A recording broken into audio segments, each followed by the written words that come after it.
Hey, what's up, guys? Ryan here. As you can see, I forgot to turn off this little banner at the bottom of the screen there because I was messing around with my new streaming software. But hey, I'm excited to be here. I'm with one of my good friends, John Casto. What's up, John?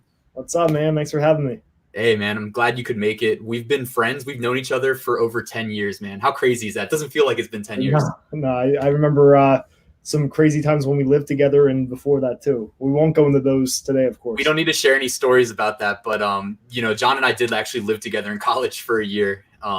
Good times. Yeah, man. Anyways, man, I'm excited to bring a new, I don't know if I want to say new concept, but to talk about drop shipping through Shopify today with my subscribers, followers, whatever you want to call it. People that have been with me while I talked about my passive income journey since the beginning. I don't normally talk about Shopify and Aliexpress drop shipping because honestly, I don't do it. So really, I wanted to use this as like a Q&A where I could learn from you kind of the ins and outs, figure out like who it's appropriate for, who should be considering starting drop shipping if they're interested, etc. Yeah, man, I got some questions for you because I know a lot of my followers from the dropshipping Shopify space are interested to hear and learn more about Amazon. So it'd be really cool for both of our groups. For sure, man. We did just have that call, what was it, like a week ago, talking about kind of the complementary aspect or nature of dropshipping versus potentially something like FBA and maybe taking some of your successful products and like selling them through on Amazon, basically. Yeah, for sure. Cool, man. So I guess just to get started, like what would you say, like who is drop shipping appropriate for? Like who should be considering starting drop shipping? Like what kind of requirements would you say there are? Honestly, I believe it's for anyone that wants to create an online business to start at least. What you're going to find, just like any business you go into, there's going to be things you love about it and things you hate about it. And it may not be the right thing for you, but it's a very easy way to get started because I don't know Amazon or FBA, like basically at all, even though you've explained it to me probably 20 times. But from my understanding, a lot of other businesses, and I actually own a retail business as well, a gym, require more of an upfront investment, right? So the beautiful thing that is so attractive about Shopify dropshipping with Facebook is that basically your only risk and cost are your initial subscriptions with your store and then the ads you run. And if you make sales, which I hope you do, then the products, but you're not buying $10,000, $5,000 of inventory of something that may not sell, right? So I think that's what's so attractive about it. And obviously you could do it from anywhere, right? That's another great point. Yeah. That's the dream, right? What do we call that? It's not solopreneur, but isn't there like a word for like where you can work from anywhere? I call it time freedom. Do what you want, where you want, when you want, with who. Digital nomad. I think that's what I was thinking. Yeah, that's kind of the dream, right? That's what we're all kind of chasing. I guess I'm at a point now where if I wanted to, I could do that to some extent. I'm more of a desktop person though. When I'm always at my computer and I have a desktop with like 4 monitors. So the thought of like living that digital nomad life, traveling and using a laptop to me kind of scares me, but just keeping it real. I love it. But that was a good point though, man. Like the monetary requirements to start drop shipping through Shopify are pretty much on par with like starting what I call drop shipped print on demand, where it's a similar model. Like we're listing products for sale that we do not own. We don't own the inventory. And after a sale, the money's kind of locked in. Then we have the added advantage of like then producing the product and shipping it, Right. So it's less risk, which is what's so attractive about doing business today in general, right? Yeah, for sure. But the one thing I'd say is the difference is like my most successful day selling print on demand was probably, I think the aggregate sum was just a hair under like $8,000 revenue. And you obviously were able to crack the $35,000 mark in a single day. And I know that was the title, and we should probably just talk about that up front early on, because I know that's why a lot of people that are watching, what's up guys, by the way, drop me a comment, say what's up, hit that like button if you want to do us a favor. We're going to be dropping some knowledge, but yeah, why don't we go ahead and just talk about that story, the story behind the $35,000 in one day. Well, what's interesting is that it came from a lot of failures. So I don't want to go into this painting a picture that you find a product, you test it on your first go, and like you're going to bang out 35K in one day. Dude, there's two ways we could talk about it. There could be like John sitting in front of a Lamborghini talking about how he makes 35K a day, pretending that it's all profit and trying to mislead people. And then there's the way that like we're actually going to do it, which is keeping it real about that it's not all like, you don't just, everything's not a success. It's not all profit. There's a thing called revenue and a thing called profit. They're different. We always want to be transparent and upfront. That's one thing that like John and I both do. So to backtrack a little bit, I didn't have anything that was turning a profit from Black Friday until mid-December. Like everything, I was just in testing mode, right? And I started testing this one product. I'll tell you what it was. It was a simple inflatable leg pillow. It contours at like an angle. So basically if you have back pain or you need to elevate your legs for some reason, you literally just, it fits the angle of your legs propped up fairly comfortably. You can obviously just use a pillow, but some people love to buy shit, right? Mm-hmm. So I started testing it probably December 12th, 15th, and it did well for a couple days. And then my ad account got disabled, which if you get into dropshipping at some point, you'll learn all about. When you say testing, do you want to just elaborate a little bit? Like if there's people in the chat or watching, and by the way, the replay is going to be available. So this will get, thousands of views. So for the people like me that haven't dropshipped, do you want to just elaborate on what you mean by testing? Yep. How technical do you want me to go with numbers? Probably just high level. This isn't a how-to. We can always schedule a how-to in the future. Perfect. So basically I did an initial test, maybe 60 to $100 a day, looking for the best creatives, right? Creatives, of course, mean combination of ad copy, video, and then the thumbnail that overlays it, right? So what I'm looking for was what was going to give me the lowest cost, highest click-through traffic, basically the cheapest traffic possible. Okay, I did that initial test for 4 to 5 days, and this is the same process we teach all of our students and basically anyone that asks me how I do what I do, right? And after we found our best creatives, we moved into testing different audiences, which in Facebook is going to be your interests, right? So we ran that for another 4 to 7 days. So we're getting close to a couple days before Christmas, and things were looking really good. Like numbers were really strong. Like for every dollar I was spending on a good day, I was getting $3 to $5 back, which was amazing, especially for the margin and everything. Yeah, just being profitable initially, right? Before you start like really scaling. It's a huge indicator. That's a good like concept just to share that you're paying for the visibility, and I guess and this is something I'm just speaking to like what I've heard on other sources, basically, that like if you're running the initial tests, you're not even expecting profitability. Sometimes you're really just kind of seeing if you can convert. Yeah, exactly. And it's just like it's a huge indicator if you do find profits, but you're looking for other metrics. And I'm not going to go into detail with metrics because like we said, we're not right? Yeah, exactly.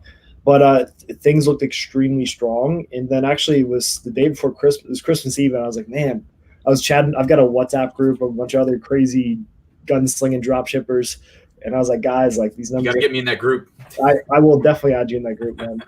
And I messaged them. I was like, hey guys, what do you think about this? Like, you think it's worth scaling? And I was like, I couldn't even remember last year because I knew I had a product that was scaling about this time, but I couldn't remember if Christmas was like a peak day or a low day. And one of the guys that I'm pretty connected with, he's like, dude, just go for it. If it's a good product, it'll sell. I was like, yeah, you're right. So I scaled up in one ad account, and we went to like 10K in a day on Christmas. Nice, man. We think like everyone's with their families on Christmas. Yeah, what's wrong with people, guys? Put your phones down. Yeah. So of course I like basically doubled it the next day, and it like I doubled the spend and the revenue jumped with it proportionally. Nice. So, yeah, so at that point, for about 10 days, I just kept working my ad accounts. I scaled across multiple ad accounts. Each one, I think on our biggest day, we spent probably we did over $40,000. I was about to ask, someone in the comments asked, what's your budget for testing? I'm trying to be better about watching the comments and getting to the questions, because this is now my third live stream ever. And I'm going to keep practicing until I get really good. Yesterday, I didn't answer like any of the questions. So I'm gonna just kind of cut you off with the questions every now and then. No, you're good, man. I just pulled up the live chat so I can get a peek too. Cool. When it comes to testing, like you want to go into testing most products knowing you're going to put at least $200 to $300 in, but keep in mind as you get better at product selection, you're going to see some money come back. So it's not like you're going to burn $300 every product you push. You're going to spend at least $300 or so, give or take, and then you're going to see some sales come back depending on how good the product is and your creatives and everything. Okay, good to know. Also that those numbers are going to scale up with your product price point, right? So if I'm selling, I typically sell like lower ticket $15 to $20 items in bundles, and or up to $40 to $50 because I know the metrics really well. Like I know it's going to cost me anywhere from 10 to 15, maybe 10 to $20 to make a sale. So I can really gauge, and you gauge quicker. And you get that with experience. You get that with experience, and also it's going to come in a higher volume, right? The lower the price point, you're going to sell more of them. The higher the price, you're typically going to sell less of them. So it's nice, especially at the start, to start with the lower ticket items. It's also motivating too because you see things selling, right? It's very unmotivating, if that's the right word. Once if you're selling something for $100 and you have to spend like $300 to $400 to really gauge if it's even going to sell. Yeah. Right. And do you usually see some ROI on the initial spend? I mean, like, I don't know. I guess like I'm asking kind of at scale. You've been doing this for a while, like, because you're going to scare some people away. But obviously we want to be transparent. So if we tested 10 products, what are you thinking? Like a breakdown of a realistic? I guess it's really probably going to be random, but it is. But let's say out of 10, maybe like 3 to 5, you're going to lose some money on. 2 to 3, you'll break even just about, and you could decide. Because it also gets to the point where you got to decide if it's ready to ditch the product or if you want to keep trying to work different angles and creatives and adjust your pages and optimize things. And then maybe 1 or 2 you're going to see some good returns initially on, and those are usually the ones that do best. But I also go into it with a mindset that I'm not going to actually make a solid, cash in my pocket until I scale this up. Like big budgets are the only answer. Because we can talk about Facebook ad strategies and stuff. There's a million different approaches. Obviously, that was like one of the first things I asked you about when I saw that you were like initially achieving success with dropshipping. I was like, dude, like, how are you floating the money? Well, that's the crazy thing with Facebook ads. Yeah, so it's a cash flow business, right? So even if I'm losing or breaking even, I'm actually seeing that money come back in before I have to turn around and go buy product. Right. Okay. So you could run this in the red, not forever, but if you have a credit line you could burn, you have some cash you could burn, you're also going to have your cash flow coming in from making sales, right? Whereas I think with Amazon there's payout, so you're going to have to time your cash flow right if you're running paid traffic. So on this picture, give me I'm sharing my screen now. One of the photos that actually we used in the thumbnail on one of your best days. Like, what were you? Like, how much money did you spend on ads? I don't know what I'm asking. If you look at the other screenshot I sent you from the same day, if you want to pull that up, you'll actually see the whole breakdown, which is really cool. So you can see in the bottom. This is foreign to me, so maybe a little bit of a breakdown. So there's an app that actually ties in with your store and your ad accounts and everything. You see the bottom left, I spent almost $17,000 in Facebook ads, but yeah, it's pretty nutty, man. But my average order value was $52, which you can see right above that. And if you look at the bottom left over one, the $24.58, so it was costing me in ads on average to make a sale was $25, $24.50. So I had about $26 and change to make money, to make a profit. Right. Okay. And once you subtract product costs from that, I hit a 17% margin, which you can see at the bottom right. And then also, sorry to we pocketed. No, you're good. We pocketed $6K for this. Nice, and that's a $6K day. Yep, that's good.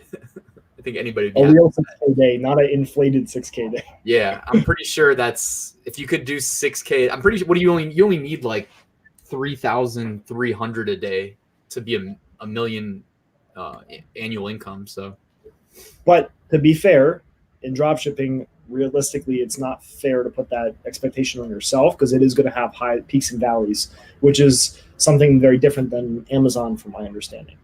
Yeah, for sure. All right, and I'm gonna turn off my screen share real quick because I wanted to just say what's up to some people in the comments. I was laughing. I want to say what's up, Joe. What's up, Vincent? What's up, Driss? Matt Fuller had me cracking up. He said 8K gets you a grand piano on green screen, and 35K gets you a Lambo because he remembers that I mentioned yesterday that is a green screen behind me, not a real room. I was But messing around before we went live. real. It looks real. Yeah, it is. It's crazy. This software I'm using called StreamYard is amazing. But yeah, I was like swapping the backgrounds around before we started. I actually asked him if he was at his parents' house because I know that's not his house. Dude, my mom saw the stream yesterday and texted me like, "Where are you?" But shout out to my mom if she's watching. Tomo Tormi, random YouTube name. But what up? He asked if I have Shopify and Printful integrated. So Printful, for those of you that came from the dropshipping side of things, there are other ways to dropship outside of Aliexpress. I mentioned that I sell print on demand and I dropship it by outsourcing it to other companies that basically their software integrates with like my Amazon seller account, my Etsy account, my eBay account. Basically, it integrates with Shopify very easily. And free to use. I recommend a platform called Printful, which I could pull up real quickly and show you if you just want to see like the baseline website. I'm kind of switching back and forth between screens here, but I'm going to go incognito actually. I have a question for you, man. What's your margin on, like, what's your cost on a shirt? Yeah, so this person actually asked if it's reasonable to run Facebook ads to a Shopify store where you're using Printful to fulfill orders, and that feeds right into your question. So with the shirt that I sold most of, I sold probably in total around 2,500 to 3,000 of them. And I said sold because I actually had my Etsy account shut down, and that was where I was selling most of them. It sucks. I was kind of public about that on my YouTube channel, but Etsy's kind of been burning a lot of bridges with their sellers. That's a separate story. But yeah, base cost of the shirt that I sell most is $7.95. It's called the Gildan 64,000 soft style. It's a pretty nice shirt, right? Yeah, and the average shipping to the United States, yeah, dude, I love it, man. I mean, personally, it's fitted. It's a true unisex shirt. I've had about an even split down the middle, selling to both men and women. I've never had a single complaint about it not being unisex. And yeah, if you take into account the $7.95, the average shipping within the United States is about $3.50. Actually, it's probably a little bit higher now. It's right around $4 now. Printful kind of reworked their shipping, so it's probably about $4 now. So you're all in for $12. And if you can sell the shirt for 20 and account for your fees, what's left is your Facebook budget to work with. So what do you think, John? Well, a question, do you get a cost savings if I sell you 2 shirts instead of 1? Do I pay once for shipping and then I pay? Yeah, you pay once. Yeah. Yep.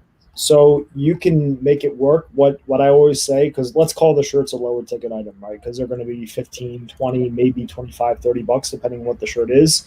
Mm-hmm. It's called a lower ticket item, which is kind of my specialty. So I would say that with lower ticket items, you should expect at scale your cost is going to be $10 to $15 per sale at as high as 15 to 20, depending how high you scale up. Like you saw, my average order cost was like $25 for at $35,000 in one day. But keep in mind, the item was a $40 item with $5 shipping on top. Yeah, I mean that's probably the difference. Like, I think selling maybe higher ticket products might be a better strategy. I mean, I'm not a Facebook ads expert by any stretch, but like when I had my first, well, not my first, it was my second big success on Amazon merch, which is like Amazon's print on demand program that's like free to join. You can list Prime eligible print on demand products on their platform for free. My second biggest success, which ultimately made me like just under $5,000 profit, and I did like $700 in a day of profit on my best day. I had that running through Facebook ads. Now, this is what's dumb. I was running to Amazon, but facing the learning curve. This was in 2017. where you can't even track if you actually drove a successful conversion or not. But I don't think that was really what was driving the sales. And fast forward to 2018, late 2018, when I had the hat that I sold about $8,000 worth in a single day. I was running Facebook ads to that as well, to Etsy, where you could actually see your conversions Right. and know if it was working. But here's the thing, right? Like, I'm just being transparent. Like, I didn't run a good ad creative. My targeting, like, I didn't know what I was doing. So You kind of threw it up, and but did you make money with it? I tested it, but like, I wouldn't say that it was successful. But I mean, if I showed you what I did, like, if we can go back in time, you'd be like, oh crap, dude, you did all this wrong. It is. You know, like, I was like targeting people that had interest in like any NFL team, and you know, it was like an NFL related hat. It wasn't infringing on NFL by any standard. It was just words. You weren't cashing in on the Kobe Bryant tragedy. No, no. But yeah, I've seen some fucked up stuff, man. I dropped a video 2 days ago reviewing an Amazon merch tool called Merch Ninja, and for like 10 minutes, I was just like laughing at the rejected designs that people were trying to upload to the platform, because the tool actually has a feature that lets you see like what people have been getting banned for uploading, and it was amazing. It was like all Kobe Bryant, Patrick Mahomes, you know what I mean, Super Bowl. So to go back to the question about if you could sell it, I think so the couple ways to look at Shopify dropshipping, like, unless you have solid products, maybe branded products, which is less typical, and you have a really, really solid US fulfillment, you're typically looking at your business as like a one-off sale. That's it. Odds of your customer coming back and buying again because of amazing customer experience. Yeah, that's what I wanted to ask you about. Yeah, like lifetime value. I saw that was one of the things in this picture. That app, I don't even know. I don't pay attention to it. Okay. It's like a pre.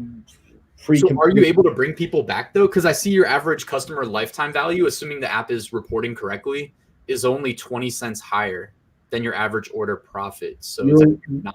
I don't bank on people ever coming back, and that's just the nature of dropshipping. So really, like, the best way to do it is to have some type of hybrid, right? Where you have strong US fulfillment, like you're kind of like half a dropshipper, but you run like more of a full-on legitimate service-based business here. Like, that is the best way to do it, because then you're not just fighting for profits up front, right?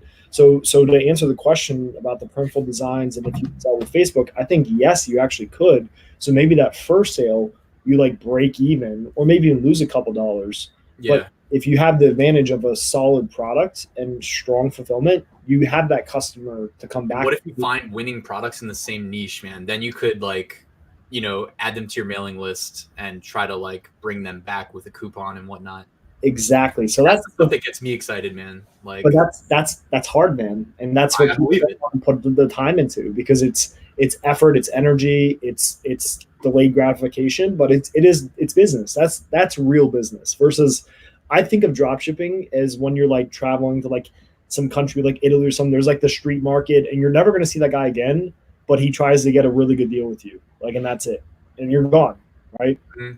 That's how you have to think about Shopify dropshipping. That's how I imagine it too. But I also imagine that like probably the top tier, most successful drop shippers probably do have like systems in place. You know, maybe it's not all automated. Maybe a lot of it is reliant on like hiring virtual assistants to, like you said, like do some of the legwork, not just to hit like a crappy email that won't work, but to like actually write a good one. Yep. That, you know what I mean? Looks at the different products and whatnot. But the email is going to be predicated on if the customer actually wants to read your email and wants to do business with you again, right? So for sure, you got to be creative, man. So I think the best thing to do is to move into, if you're going to stick with dropshipping through Shopify and Facebook ads, it's a must to get into a strong relationship with a US fulfillment center. And that's interesting too. I was like going to ask you about that, but also real quick, someone dropped a comment. How do you find creatives?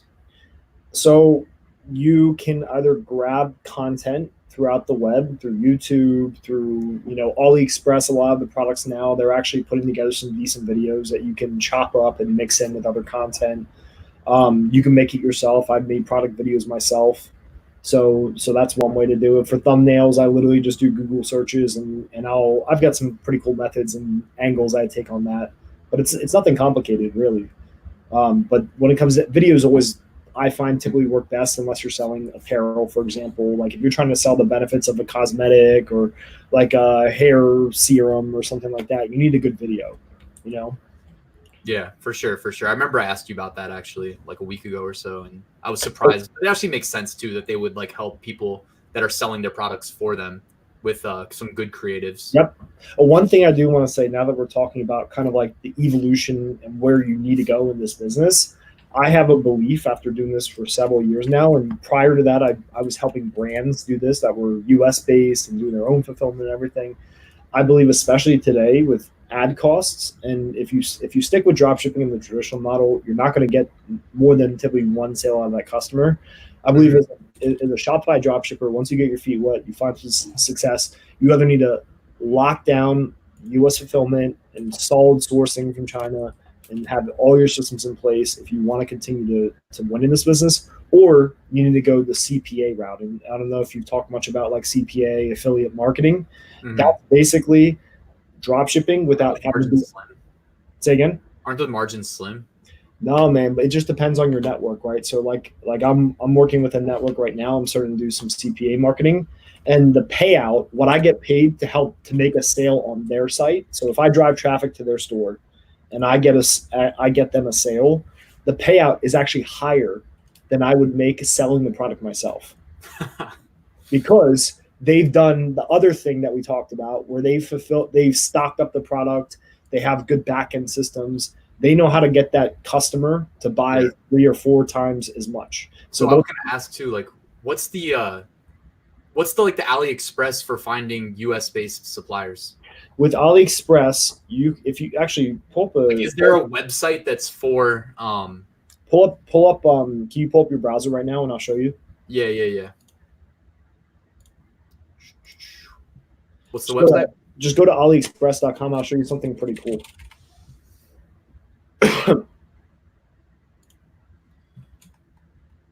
Where am I going? Just type in like mascara. I like how the first one is Air Force One. They're just blatantly saying like, yeah, just go ahead and rip off Nike.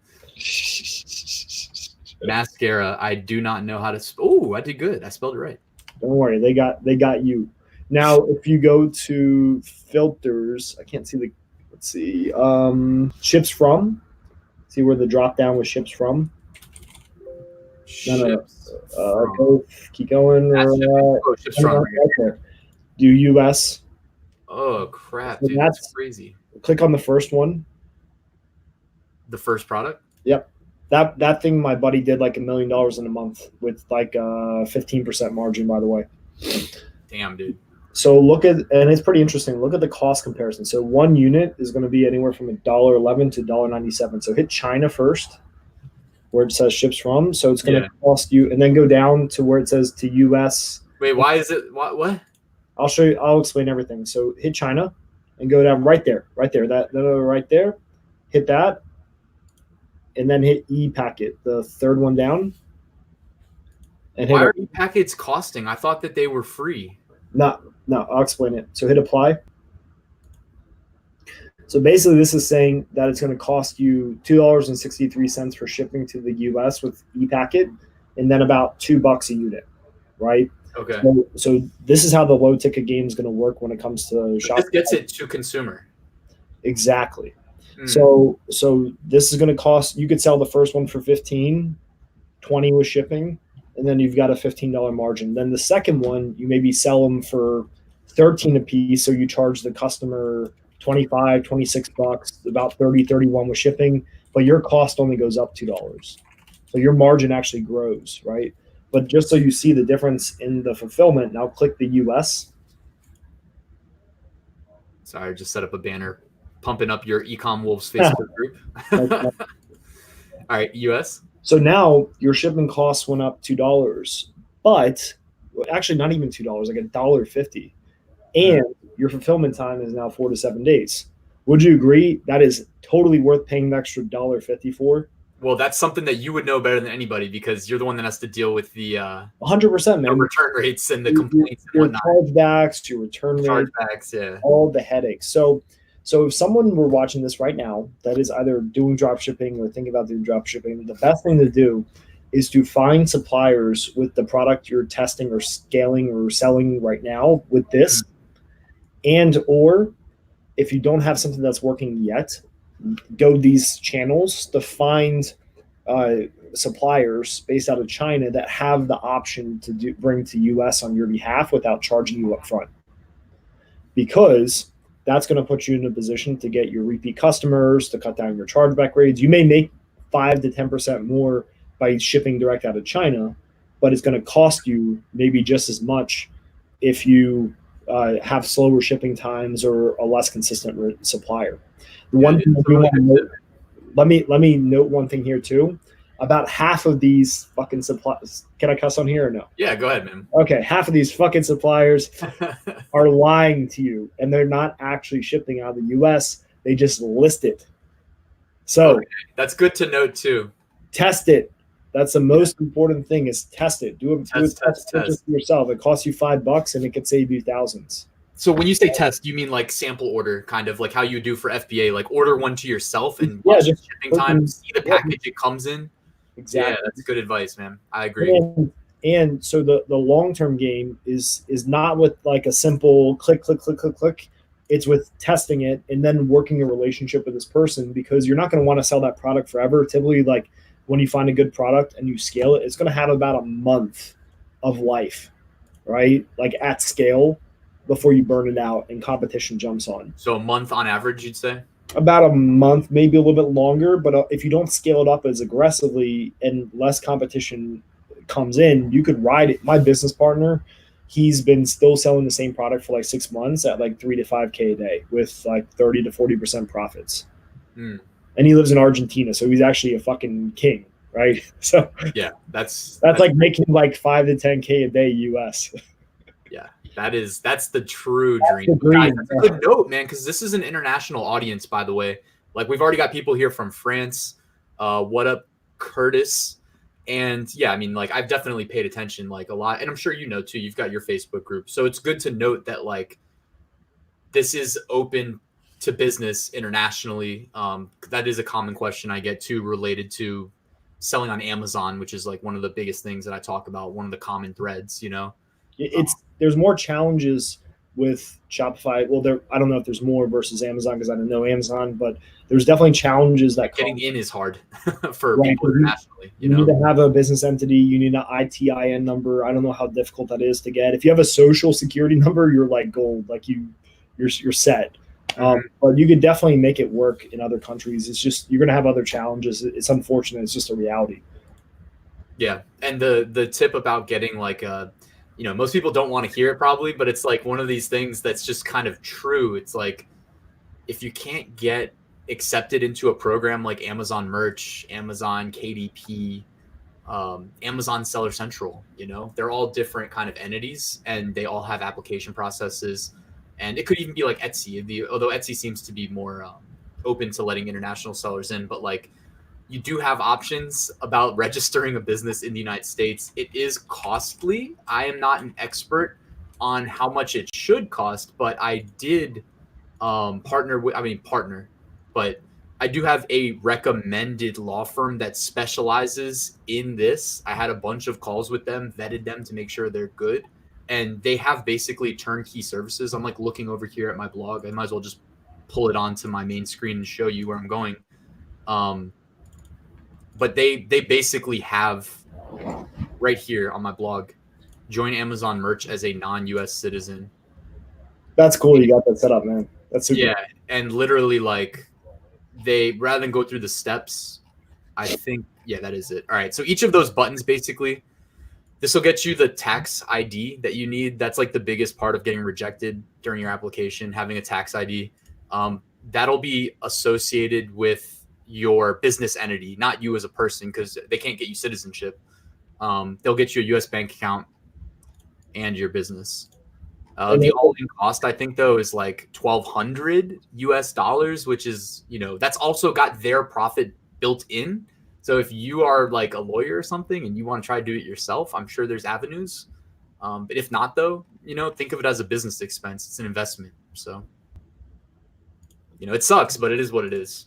My business partner, he's going to be moving here later this year from Argentina, and he is unfortunately his best option to get on like a fast track for a visa and eventually potential citizenship. He has to buy a franchise in the U.S. Cash. Sell him your gym. Cash. He can't. Sell him your gym, dude. That's a good idea, but it's not a franchise. So, dude, open a second location and call it a franchise. Dude, he has to buy a franchise. How insane is that? Can it be like opening a Papa John's franchise out of curiosity? I think, yeah, but it's like, but that's going to cost probably like $500,000. Oh yeah, that was a bad example. Maybe Subway. I think their strategy was quantity over quality, which also nuts? But that's nuts, man. We really are we are so freaking lucky. We got born. We are, man. And that's something that like I try not to take for granted personally, and part of being like in the like an influencer in this space and seeing kind of like the struggle of just getting an account with some of these programs that other people have to face, man. Yeah, it really puts it in perspective for sure. For sure, man. All right, Joe has a question. Actually, we skipped Matt. Let me see. Matt says, John, are you using dropship integrators that represent multiple suppliers like inventory sources or those that integrate exclusively with Shopify, such as Oberlo? So those are apps that tie in with your store that actually connect you with suppliers directly that have stock, and sometimes we'll have U.S. warehouses. So it's a middleman. Yeah. So, but I actually work direct with like the method I showed you guys. I'd rather find one, test them out, build a relationship, because let's go back to that mascara example. If I test them out with their mascara product and they deliver on their promises, if I build a relationship and I say, hey, I want to do business with you guys, I'm selling this already at scale, you guys want to stock up for me and fulfill these orders, like you kind of have some negotiating power there. Do you put any faith in the feedback score here? Say again? Do you put any faith in this feedback score here? It says I don't trust like half the numbers I see on this site. Yeah, that's what I'm saying, dude. Like when I look at Alibaba I don't put any faith in it either. I'm not trying to knock them. No, but like you said, they pay people. Order is the best way to know if they're good, straight up. And then just work directly, either work through referrals. Like I've got an amazing network with dropshippers. So I could obviously connect you guys. I'm here to help in any way. Just reach out to me. This is like a relationship-based business, whether it's working with your vendors or working with other, I don't want to say competitors, but other people doing the same thing. Like that's probably been the biggest thing for me, is just having a strong network. And I'm sure it's been the same for you. Probably other guys and gals in this space too, right? For me, like I've been more of the solopreneur as far as the approaches to business. Really, I mean, I take 4 approaches. It's really like FBA, merch, KDP, and then print on demand. And I kind of split them up. If you guys check out my income reports, you know that how I kind of split them up. But I have been transparent, baby. He's transparent. Dude, you want to laugh? Like I was talking to I left my job, but I was talking to the CEO who I worked with for like almost 6 years, and he was like, "Yeah, man, if you ever do end up getting another job, I'll put in a good word, but as far as working on teams goes," he's like, "I don't know if like that's your strong suit." And I was like, "Dude, I agree. I like working by myself personally." But a strong network for things like finding suppliers, I can see how that would help. Like just like sharing ideas, like I can share. Look at this. I don't know if you could see it on the screen, but this is yeah. There it is. Wait, I can send it directly to you, I think. Is it gonna let me? No, it let me down. There it is. Wait, there you go. Like I shared this live with some of the guys. Like this, it's the Ecom millionaire. Is it open to the public? No, it is private. So if you're in dropshipping, I'm happy. So what about the Facebook group? Is that the? Your Facebook group did seem active. I can show it really quickly. Yeah, we're pretty freaking active, man. Yeah, definitely seems like. So while you're pulling that up, let me ask you a couple questions. So you just quit your job, man. How long? How did that feel? Dude, I mean, as you would imagine, amazing, liberating. I'm still not like settled into the kind of I don't want to say like mindset, like definitely as far as like sitting down and working, like I don't struggle to like actually get work done on a day-to-day basis. But I've only been, it's been a week and I spent 4 days in Florida visiting my girlfriend. So, you know what I mean? But tell everyone about how, because you started this journey years ago. I remember sitting on my couch in Arlington like 2.5, 3 years ago. That's true. Yeah. Having a discussion. You just worked with that guy Daniel. That I'm sorry I connected. Oh yeah, let's go back in time and share that story, man, for the people that want to know. Like, as far as like Amazon FBA goes, which was that's what really got my passive income journey started. If you guys do go to my website and check out my income reports dating back to like early 2017, my first profits came from Amazon FBA. Sorry, did I say merch? I meant to say FBA. No, you got it. Yeah, and I tried to learn FBA for some time, months, unsuccessfully. As you guys know that have tried on your own, man, it ain't easy. It's not easy at all. And there's plenty of good free info out there that will tell you at a high level like what you need to know to really do it. But if you follow up with action, there's going to be a lot of gaps that you need to fill in. Like I remember struggling with like shipping to the United States after your order. And I didn't place the order first. Like before I parted ways with $1,000 or $2,000, I wanted to know the whole plan.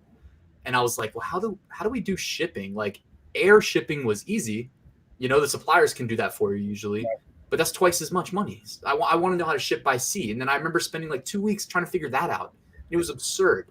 And ultimately I invested in a coach that I met through John. I was at what was that thing that we were at? The business, like local business?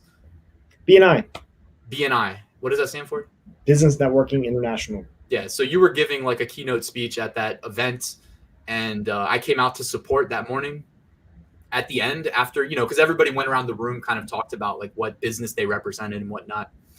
And at the time, I was really the 9-to-5 guy with the second job, a web developer teaching web development. And then also the guy who said, if you guys need any help with building a website, web hosting, anything like that, that was kind of my pitch back then. But one of the other guys there said, hey, I'm an Amazon seller. I was like, oh, damn. I was like, I got to talk to him before I leave. And the rest is really history. He was like, yeah, I'm already coaching people. I can take you on. Well, he didn't say it like that. He had an interview. We met up another time to make sure that I was a good fit. Ultimately, it worked out, got me up and running with FBA, and I just scaled it from there. I mean, honestly, I think. So he actually took care of you. He took care of me 100%. Yeah. Good, and I was worried because at first I was like, oh shit. Like, because I remember you said it wasn't so good. Well, there were, there were still like details that were not like explicitly stated that if you join my course, as some of you guys may know, I did take like a year and a half to write what I call the most in-depth FBA course in existence, where basically there's like no gaps. Like I filled in every single gap that I think you could ever want to know. It's probably too much information. But yeah, he got me. I mean, no complaints, man. He got me there. He got me where I needed to be. But I think within like 10 months, I was doing more revenue, like from start to finish, 10 months, doing more revenue on a daily basis than he was on average. So, because he was so focused on the coaching, which is actually put his attention. Yeah, dude, this is a really important thing to talk about, because I think you and we're both building our platforms and are growing our audiences because we actually want to help people in the space, but we also want to be practitioners too, because I think it's very, very, very, very common, especially in any make money thing, but now specifically Amazon and Shopify, both kind of similar worlds, right? But different. Mm-hmm. There's so many people pitching how to kill it that aren't actually killing it. Right? Yeah. My website. Awesome. Yeah. So if you guys are interested, rynsmethod.com for the if you want to check out the FBA course, just tons of information on the sales page alone. And if you're new to my whole brand and what I've got going on, you can also just go to ryanhogue.com/Amazon FBA. And I post like a ton of just blog posts, information, etc. Just putting a lot of info out there for free. One thing he does that most people don't do, he releases freaking like income statements and income reports. Like, that's awesome. Oh yeah, dude. You might as well plug that too while we're here. Yeah, just January 2020. Or no, let's go to January 2020. Why not? The most recent one. And he's been doing this since when he wasn't Since making my first profits, and I go in depth in all these income statements. So if you're interested in the grind, in the climb, you can literally see it like on the sidebar here. This shows all of my income reports dating back to April 2017 when I made my first $42.54. So if you want to see what it's like scaling an FBA business, you know, and plus you can do it faster. I mean, I was very cautious. But it's cool because it's important that people hear that, because like I may be more of a freaking gunslinger, but I've also gotten burned pretty bad multiple times, right? So it's like both ways can work. You just have to. It's like any game in life. You just have to kind of look at your position that you're in right now and what you want to accomplish and how fast you want to do it, and then you call your plays from there, right? And there's nothing wrong with taking 3 years to build it. Well, if you get there, man, and each failure is a learning experience. Just be better and move on and be better. Don't risk everything though on a project that might not work. You know, good advice. But someone asked to keep bringing it back to drop shipping. Like, how do you deal, Melissa? What's up? How do you deal with an unexpected long delay in shipping to customers? I do print on demand from Hong Kong and China direct with manufacturers. Oh, that's crazy. So wait, you're doing print on demand from there? That's interesting. I bet it's super cheap. What you're selling product types. Probably $3 to $5 an order in cost. So what do you do with long delays though? Like you figure it out, right? Like it's the nature of the beast. Like getting US fulfillment, like we talked about, the long-term game is the answer. In the meantime, typically what we do with customers that aren't happy, we offer them a percentage back, like 20% off or 30% off, and try to keep the sale. Try to keep the sale because, you know, I mean, you kind of whatever numbers and expectations and stuff. The last thing you want to do is get a charge back plus a return or something like that, you know? Yeah. That definitely will eat into your margins. Yeah. But Melissa, that's awesome that you're doing that. I would love to learn more. If you want to shoot me a message on Facebook or an email or anything like that, it's definitely interesting. But what's up, guys? Just wanted to say hello one more time and hit that like button if you are enjoying the content that we're sharing here in the live. And thank you for checking it out. And one last time, check out the ECommerce Wolves Facebook group if you haven't already. I feel like I'm on the Joe Rogan show right now. Dude, I mean, hey, why not plug it, man? Like, you're doing good work over there. You're making me look bad, honestly, because you're way more active in your group than I am, but I do my best. Man, we don't even have a course yet together. We've just been doing like beta groups, just helping people yeah, he's running beta groups, teaching people how to get started for free. Just hop on over to the Facebook group. One of the guys that joined our beta group, our first one we did in December, he found a product. Actually, he found a product I shared because I'm going to share a quick story, right? Yeah. So we talked about where do you source your content. I found this one men's cosmetic that someone else was selling through like a spy tool. I saw someone else had all these videos of guys putting on makeup and stuff. I was like, dude, I was going to ask if that was like a hair care product. No, it was men's BB cream. So stop giving out my beauty secrets. Listen to this. You're gonna shit your pants when I tell you this. So I was like, okay, there's no way that's working. But I looked at the metrics on it. I was like, wow, they're freaking crushing it. But the problem was, it was only videos of Chinese, right, which can be a turnoff for some markets. So typically, like, not to sound like a freaking bigot or a racist, but like a Caucasian male or female is typically going to be received best. Dude, the data speaks for itself. That should be stated. Right. When I'm teaching at George Mason, the university I teach at, web development, I always talk about how with the internet, we split test, we look at the results. The data speaks for itself. So you're not racist for saying that, like, if you're selling Thanks for my back on that. Yeah. So I actually bought the product myself, and I did a video putting on this freaking cosmetic, and then I shared it in that WhatsApp group. And I tested it, and I kept running the ad account issues with it, so I actually just moved on. But the guy saw that in the WhatsApp group, and he's like, I'm going to test that too. And he used my videos and the one of all the Chinese guys doing it too. And interestingly enough, he did scale it, and the Chinese guys actually outperformed me. So I thought that was pretty hilarious. But he took our process that we show, right, and he was able to take this product in within 2 to 3 weeks to 5 to 6K a day with about 30% profit margin, and he set up U.S. fulfillment.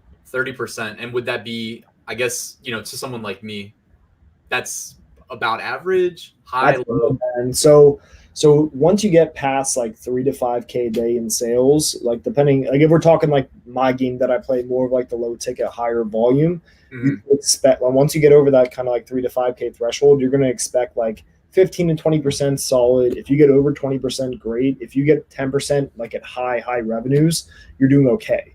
But like 30% at like 5 to 6K a day consistently is freaking awesome. Yeah, dude. And I'm assuming he's testing like a ton of products, right? Like he must be to get, or he's super lucky. Typically, you don't. I'm trying to think of a saying like lightning doesn't strike twice, or I don't know. You know what I mean? Typically, the same person's not just like everything he touches turns to gold. No, absolutely not. I mean, but like I just share that because like we talked about like the beta group and the process we show. Like that's an example of the right product with the right audience working with the right strategy too. So that's like a great scenario when it comes to drop shipping. Cool. Yeah, that's good to know. And anybody that's watching, like we've been going for 51 minutes. We'll probably wrap up when we get to that hour mark. So if you have any questions, now would be a good time to ask, and we'll try to answer them before we wrap up. And this would probably be a good time to show some those pictures that we were talking about. Oh wait, I gotta move this. Oh, that's crazy. Yeah, I was like digging through Facebook and trying to find some photos of me and John. That was at our buddy's birthday. What, like 4 years ago? Yeah, something like that. We need to find one from like 10 years ago.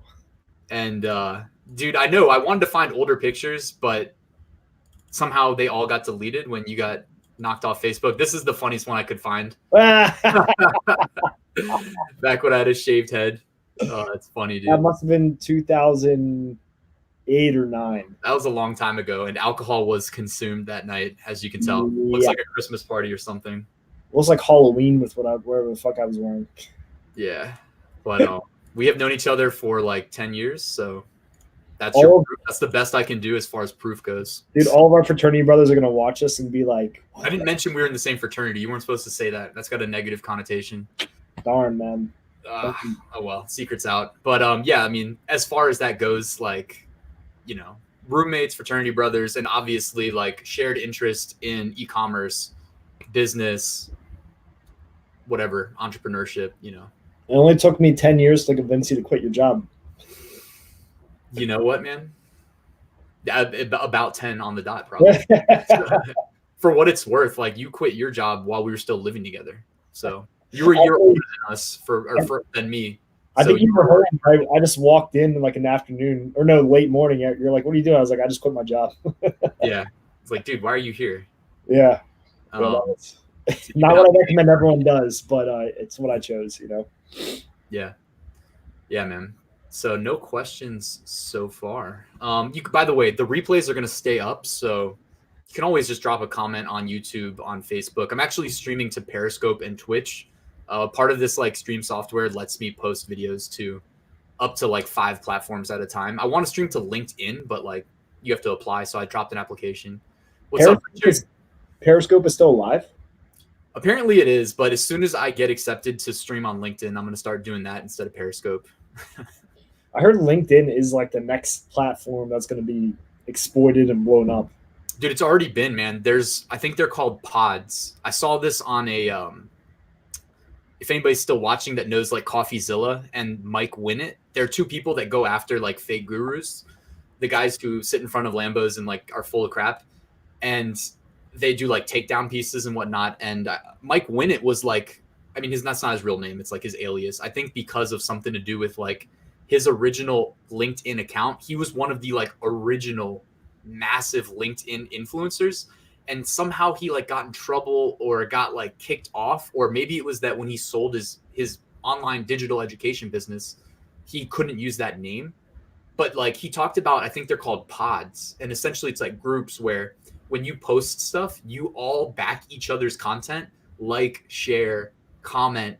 and it's essentially just gaming the algorithm and getting tons of organic exposure. I love it. I think it's great. We should set one. Let's start a LinkedIn pod. So he was bashing it, or he was just like pointing it out? No, he was just something that he had talked about in one of his videos. It was probably like a background video on him. Yeah, check Mike Win it out on YouTube though. I was gonna say, I'm all about that, man. Like, you should absolutely figure out how the algorithm works and play to every. It's like that's the game. It's just getting exposure, honestly. That's why I'm trying to be better at live streams too. Because like I told you before this, it's like I scheduled the live stream and then YouTube is like promoting it on the homepage of people that are subscribed. You know, it's cool, man. Yeah. Anyways, guys, thank you for checking out our stream. It's been a pleasure. John, thank you for being here. Thanks for having me, man. One last time, I guess I will. By the way, there's a link in the description. The first link that's there points to his YouTube channel that you've been posting to for like what, a month now? You should have gotten started earlier, obviously. 3, yeah, I know. We had to rent the Lambo. That Lambo is rented, by the way, that you see. I do not own it. Yo, tell the story real quick. You don't have to go super in depth, but like you were in Miami and you rented a Lamborghini because you were in Miami. Is that where you were? Yeah. So my business partner was from Argentina, was in for a couple of weeks, just enjoying some time in Miami, and I plan to meet up with him. We got to go to the banks and the attorney and all the business stuff. So he's an Instagram if you have an Instagram channel and you're willing to put some money in, he can grow you to like 200,000-300,000 followers. He has multiple Instagram accounts of his own that have over 300,000 followers, which is insane. Dude, that's yeah. So he's like, okay, dude. So here's what we need to do. We need to rent the Lambo and make a bunch of content. And I was like, you did both. And also, I just wanted to say there's nothing wrong with renting a Lambo in Miami. I think that's almost like, I want to say a requirement, but it's one of those things. It's like if you're in Miami and you're not driving a Lambo, you probably stand out more than if you are. And I also took time within the content, which we made a couple of videos you'll see, where I talk about how I rented a Lambo, which I think is the most important thing versus one of those guys that rents it and pretends like it's his, you know? Yeah. And you've got like videos from your sessions in Miami in your group, right? Because I already watched some of them. Yeah, exactly. And also something really important to talk about too when it comes to, creating like a following or whatever it is. Unfortunately, car sells, sex sells, like all those things are, in reality, that's what attracts people. I think what our responsibility is to share the truth, but maybe use those things to get people's attention, but then tell them like the truth about how this business actually works. Because unfortunately, they'll listen to us because we're in the Lambo, but the best thing we could do is rent the Lambo, make the video, but in the video tell them, speak our real truth. Absolutely, dude. And that's honestly like something that I know both of us that's one of our like guiding principles in our business and our brand. And like I said, my income reports are transparent. You can go dig up income reports where I had like $10,000 profit from Amazon FBA 1 month. And then we go into the fourth quarter and they introduce those new storage fees. And I dipped into the negatives because the storage fees just destroyed me, and I just call it a learning experience. I keep it real. So, I know we're both doing that. And anyways, I think it's a good time to wrap it up. We are just about 1 hour. And thanks for stopping by, guys. Thanks for having me, man. Yep. We'll see you guys in the Facebook groups, by the way.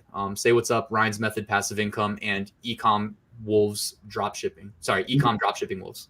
And guys, if you have, Ryan didn't ask me to say this, I'm just going to say it.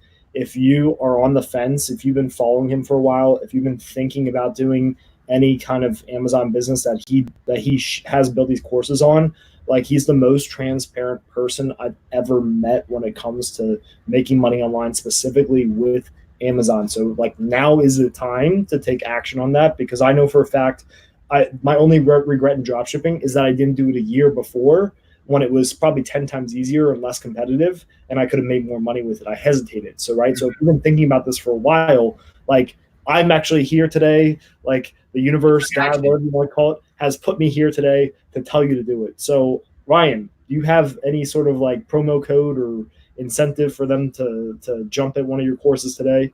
Dude, this is not planned, but you know what? I still have the same promo code active from my live stream last week, which was the first live stream I'd ever done. And the promo code is unemployed. It was literally the last day of my job. So Guys, transparently, promo code is still active. It's 20% off, and I guess I can just extend it to 1 week from now when I leave for my second trip to Florida to again celebrate one last time being unemployed. So thank you guys. Take action on that. Don't screw Yes. around. If you sign up for my courses, like you literally get my exact methods that I made. I mean, I cracked 7 figures in sales in 2019 on Amazon alone while working 2 day jobs. So, well, 1 day job and 1 night job. So, if anyone does take action on this as a bonus, and this is not planned, we did not premeditate any of this. Send me a message on Facebook, tag me in the group, whatever. Get a hold of me. I'll throw you a mini course too on dropshipping, where I basically just reveal store setup, testing products, scaling everything. That's sick, man. I already saw people achieving success in your beta group, so I know that's good stuff. Anyways, you know what the real takeaway is as I wrap this up is that we need to plan better next time we go live.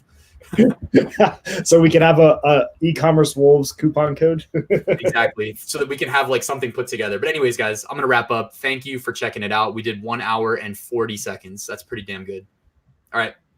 Later.